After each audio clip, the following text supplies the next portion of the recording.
یہ لالچ دیا تھا، یہ ایک پرچہ جو ہے چھاپا گیا اور یہ روایتیں جو ہے رکھی گئی اور کہا اہل سنت کی کتابوں میں موجود ہے۔ اب تاریخ لکھنے والا ہر بات لکھتا ہے، اس کے بعد جو پہنچا جمع کرتا جائے گا۔ ہم نے آپ کو پہلے بھی کہا ہے کہ فیصلہ کرنے والی تاریخ کی کتاب نہیں ہوتی، وہ تو صرف لکھتا ہے۔ اب ایک معمولی سی عقل رکھنے والا اچھے سے غور کر سکتا ہے کہ یہ واقعہ کس کے ساتھ پیش آیا، امام حسن کے ساتھ، اور پوچھنے والے کون ہیں، امام حسین رضی اللہ تعالیٰ عنہ۔ جب امام حسن نے اپنے بھائی امام حسین کو نہیں بتایا کہ کون ہے قاتل جس کو زہر دیا گیا، وہ خود کوئی نام نہیں دیتا، امام حسین کو پتا نہیں، اور 1400 صدی کے بعد واقعے کی تحقیق کرنے والے کہتے ہیں ہمیں پتا ہے، اور وہ نواسہ رسول حضرت سید الشہداء امام علی مقام حضرت امام حسین پوچھے اور امام حسن نہ بتائے۔ تو کیا اب جو لوگ یہ باتیں بیان کریں کہ انہوں نے زہر دیا، کیا یہ بات امام حسن اور امام حسین کی اس بات سے ٹکراتی نہیں ہے؟ اگر معلوم ہوتا تو آپ بتاتے، جو ہوتا اس کے بارے میں بتاتے، مگر آپ نے نہیں بتایا۔ نہ امام حسین کو معلوم اور امام حسین کے دنیا سے تشریف لے جانے تک بھی یہ معلوم نہیں، کیونکہ آپ نے تو یہ وعدہ کیا تھا مجھے پتا چلا کہ میں قتل کر دوں گا، جبکہ امام حسین کے پورے دور کے اندر حضرت امیر معاویہ باحیات رہے مگر آپ نے انتقام نہیں لیا، آپ نے کوئی بات پوچھ نہیں کی، کوئی سوال نہیں کیا۔ تو وہاں کی وہ روایتیں، تاریخ میں یہ بھی وہ ہے، تاریخ میں یہ باتیں بھی ہے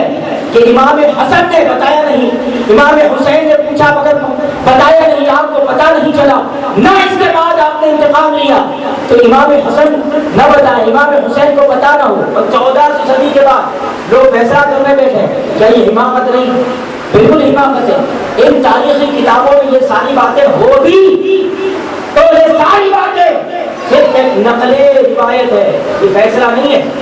فیصلہ نہیں ہوتا ہے۔ فیصلہ کس نے کر دیا؟ امام حسن نے خود کر دیا کہ جس کے بارے میں مجھے گمان ہے اگر میں بتاؤں اور اگر وہ ہے تو اللہ اسے انتقام لے لے گا، اور اگر جس کے بارے میں سمجھتا ہوں اگر وہ نہیں ہے تو کہیں ایسا نہ ہو کہ میری وجہ سے بے قصور مر جائے۔ یہ تاریخ کے ساتھ ایک ناسبا سلوک ہو رہا ہے، اور 1400 سال کے بعد امت میں ڈیوائڈ کرنے کے لیے، اہل سنت کو منتشر کرنے کے لیے ایسی روایتیں منظر عام پر لا کر صحابہ کی شان میں گستاخی کی جاتی ہے۔ حالانکہ انہی تاریخی کتابوں میں یہ حوالہ بھی ہے کہ برق لایا تھا کس نے؟ یزید نے۔ یہ بیان نہیں کرتے کیا یزید تمہارا کوئی جد اعلیٰ لگتا ہے کہ یزید کا نام نہیں لیتے، امیر معاویہ کو جھوٹا الزام رکھتے ہو مگر اس میں نام یزید کا آتا ہے۔ مگر ایک حقیقت یہ ہے جس کو علامہ سید نعیم الدین مراد آبادی نے فرمایا کہ یہ حضرت امام حسن کی اہلیہ کی توہین ہے۔ حضرت امام حسن کثرت سے نکاح کرتے، کثرت سے، یہاں تک کہ بتایا جاتا ہے کہ آپ نے تقریباً 100 نکاح کیے، مگر شریعت طیبہ میں ایک ساتھ 4 عورتوں کو نکاح میں جمع رکھنا یہ جائز ہے، 4 سے زیادہ جائز نہیں۔ یہ مطلب نہیں ہے کہ آدمی 4 سے زیادہ شادی نہیں کر سکتا، مطلب یہ ہے کہ نکاح میں 4 سے زیادہ کو جمع نہیں کر سکتا، یعنی 5 بیویاں ایک ساتھ رکھے یہ جائز نہیں۔ لیکن اگر نکاح کیا طلاق دے دی، نکاح کیا طلاق دے دی، نکاح کیا طلاق دے دی، اس طرح اگر وہ 100 سے بھی نکاح کرے تو جائز ہے، جس طرح امام حسن نے کیا تھا۔ آپ کثرت سے نکاح کرتے اور چند دنوں میں طلاق دے دیتے۔ حضرت مولا علی نے یہ اعلان کروایا تھا کہ کوئی حسن کو لڑکی نہ دے کیونکہ وہ طلاق دے دیتے ہیں، مگر لوگ کہتے تھے کہ ہم تو اپنی بیٹیوں اور اپنی شہزادیوں کا ان سے ضرور نکاح کریں گے، کیونکہ یہ نکاح بظاہر نکاح ہے لیکن حقیقت میں دیکھو تو خاندان رسول سے رشتہ جوڑنا ہے، اور جس کا رشتہ خاندان رسول سے جڑ جائے اللہ اس کی دنیا بھی کمال کرتا ہے، آخرت بھی کمال کرے گا۔ اور یہی وجہ تھی کہ جس عورت کو حضرت امام حسن نے طلاق دے دی وہ اپنی زندگی کے آخری عمر تک ان کی فراق میں تڑپتی رہتی، انہیں یاد کیا کرتی۔ کوئی عورت آپ کو ناپسند نہ کرتی، طلاق دینے کے بعد بھی آپ سے اتنی محبت کہ کسی اور سے نکاح نہ کرتی۔ تو اب ذرا سوچو جنہوں نے امام حسن کا دور پایا، امام حسن کا گھر پایا، ان کا رشتہ پایا، ان کی صحبت پائی، اور ان کے ساتھ میں رہنے کی خوش نصیب سعادتیں پائی، ایسی پاک دامن عورتیں جو آپ کے عشق میں مچلا کرتی، طلاق کے بعد کسی سے نکاح نہ کرتی، ایسی عورت پر بے وجہ الزام کرنا۔ آج اگر ہمارے گھر کا معاملہ آ جائے، ہماری بہن بیٹی کا معاملہ آ جائے تو کتنے بھڑک جاتے ہیں، اور آپ کہاں بات کر رہے ہیں؟ تو امام حسن کی اہلیہ ہیں، ان کی اہلیہ ہیں۔ بہرحال حالات جو بھی رہے ہوں، مگر وہ فیصلہ امام حسن فرما کے گئے کہ آپ نے نہیں بتایا، آپ نے ظاہر نہ کیا، نہ امام حسن نے اس کے بعد کوئی اصرار کیا۔ حضرت امام حسن مصطفیٰ رضی اللہ تعالیٰ عنہ اسی زہر کے اثر سے 5 ربیع النور ہجری سن 49 میں اس دنیا سے رخصت ہوتے ہیں، اور ایک روایت کے مطابق اپنی والدہ حضرت سیدہ فاطمہ طیبہ طاہرہ کے پہلو میں، اور ایک روایت کے مطابق اپنی دادی فاطمہ کے بغل میں جنت البقیع میں مدفون ہوتے ہیں۔ اللہ تعالیٰ فرزند رسول جگر گوشہ بطول حضرت سید امام حسن مصطفیٰ رضی اللہ تعالیٰ عنہ کے فیوز و کرم سے ہم سب کو مالا مال کرے، اور ان کی عطا کردہ خیرات سے ہم سب کو مستفیض کرے۔ وہ ایسی خیرات کرنے والے سخی داتا کا نام ہے حضرت امام حسن مصطفیٰ رضی اللہ تعالیٰ عنہ کی سخاوت کے تعلق سے ایک دو بات میں ذکر کر کے اپنی گفتگو کو ختم کر دوں گا۔ حضرت امام حسن رضی اللہ تعالیٰ عنہ کی بارگاہ میں ایک شخص حاجت لے کے آیا تھا، اور آپ دینے پہ آتے تو 1-1 لاکھ درہم دے دیتے، 1-1 لاکھ درہم دے دیتے۔ دینے کا عالم یہ تھا کہ تقریباً 2 مرتبہ سارا مال اور 3 مرتبہ آدھا مال اللہ کی راہ میں خرچ کیا ہے۔ حضرت امام حسن کے زہد کا یہ عالم تھا۔ ایک آدمی آیا، اپنی حاجت بیان کی، آپ نے 50,000 درہم دیے، 50,000 درہم چاندی کے سکے، اور پھر اس نے مزید مانگا تو آپ نے منگوا کے 500 دینار سونے کے سکے، 500 دینار، اس میں سے کسی کے پاس 200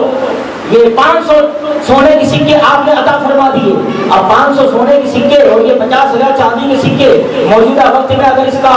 وزن اور پیسہ نکالا جائے تو کروڑوں کی خیرات ہوتی ہے۔ یہ وہ دربار تھا کہ جس دربار سے کوئی خالی ہاتھ نہ لوٹتا تھا۔ مولا علی کے دربار میں ایک منگتا آیا تھا اور کہنے لگا مجھے کچھ حاجت ہے۔ حضرت امام حسن نے، حضرت علی موجود نہیں تھے، تو گھر کا لذیذ کھانا، قیمتی کھانا اس کے سامنے پیش کر دیا، وہ کھانے لگا۔ کچھ دیر کے بعد مولا علی آئے، آپ نے دیکھا کہ گھر میں کھانے کے لیے کیا ہے، کچھ پوچھا تو بھی آخر سوکھی روٹیاں اور پانی لے کے بیٹھ گئے اور تناول کرنے لگے۔ وہ بددو کہنے لگا کہ یہ شیخ سوکھی روٹی اور پانی سے اپنا پیٹ بھرے اور میں یہ لذیذ کھانا کھاؤں، یہ کیسے ہو سکتا ہے؟ امام حسن کی آنکھیں اشکبار ہو گئی، کہنے لگے سنو،